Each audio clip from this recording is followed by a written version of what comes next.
Today I would like to do a brief video review of this book. It is a Greek-English lexicon of the Septuagint, and it's compiled by Takemitsu Muraoka. It's a rather large volume.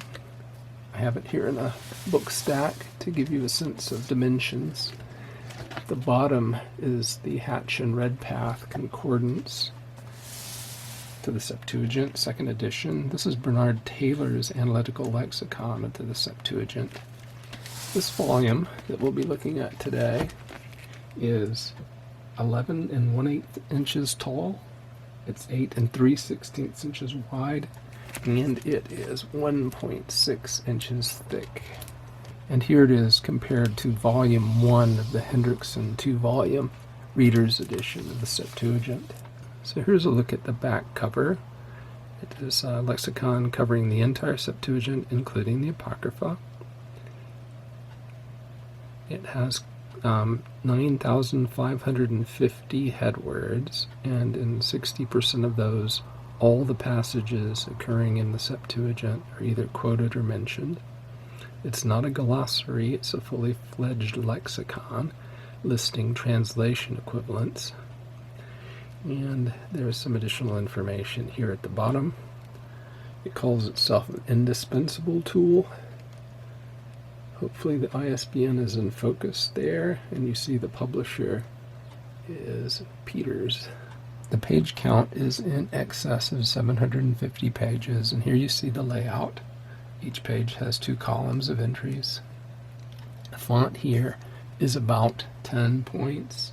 So here you have a close-up look at the font, and I think you'll agree with me that the paper is quite opaque. You see very little print from the other side of the page here. The paper, as you can see, is quite glossy, so in addition to being heavy, it's a shiny paper.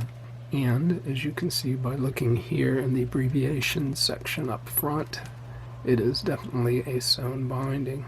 This lexicon lies open just about anywhere you please, and relatively flat. That is, you have a flat reading surface no matter where you open it. An entry here on one of the last pages indicates that the paper is what they call permanent. So I'm supposing that means acid-free. It's the normal sort of hardback liner, paper liner. And then with the dust jacket off, you can see that it is a blue-gray cloth overboard. Very handsome volume and quite expensive. So moving in from the front of the volume, we have a half leaf, a full title page.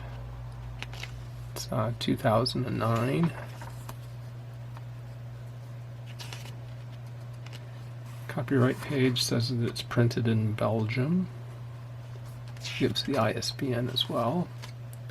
And we have the introduction. On page 8 of the introduction, you find this line: following a series of exploratory studies and debates, we've come to the conclusion that we had best read the Septuagint as a Greek document and to try to find out what sense a reader in a period roughly 250 BC to 100 AD who was ignorant of Hebrew or Aramaic might have made of the translation. This paragraph is on page 9, discussing the textual basis, and it gives that there to you. It also mentions the Lagardian or Septuaginta hypothesis, and in case you're not familiar with that, there is a paragraph on it, and the Jobs and Silva invitation to the Septuagint on page 22, which I will let you freeze and read. On page 12 of the introduction, the editor explains that he's giving definitions, not translation equivalents, and he explains why in several paragraphs here. I will slowly pan down, and hopefully I will not lose any of the text as I do so. And we will spend a little time discussing layout, which is at the bottom of this page. So under layout, he explains that the typical entry consists of 3 main sections, A, B, and we will see C on the following page. And then he explains each section. So here you see C. So section A, following the bold-faced head word, gives the following information. The morphology. He explains what symbols mean here. We have an integral signs. Those of you who've learned calculus in school will recognize that. And an asterisk. The asterisk signifies that the word is not attested earlier than the Septuagint. The integral sign means that all the passages in which the head word occurs in the corpus are mentioned in the entry. So of the total of 9,548 head words, 5,548 are so marked. Section B is the main body of any entry defining senses of the head word and describing its usage. I've skipped forward a page to page 15, where it mentions that section C lists where appropriate a word or group of words semantically associated with the head word. And following the introduction, we come to a section on abbreviations. Abbreviations for books of the Bible is down here in the lower right. Go into the following page. And so I'll move over so you can see those. Other symbols begin at the bottom of this page and continue on to the top of the following page.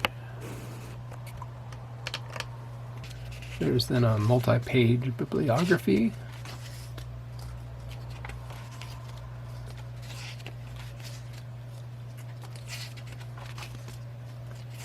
Fairly extensive. And we come to alpha. I've only had this lexicon for a short time, and I haven't used it very much, so I don't have any user in the site to provide to you. In the absence of that, I thought what I would do is just to pan through and allow you to read the entire entry for agapao. So I'll start at the top, and I will pan slowly down, and feel free to freeze so that you can read the entry.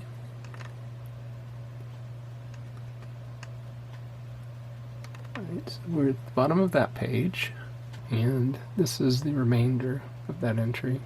So in summary, I think it is probably going to be a very useful tool for studying the Septuagint.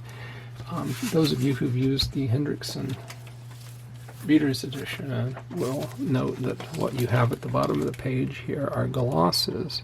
But if you really wanted to understand the meanings and uses of the terms in more detail, then you would want to use a lexicon like this one.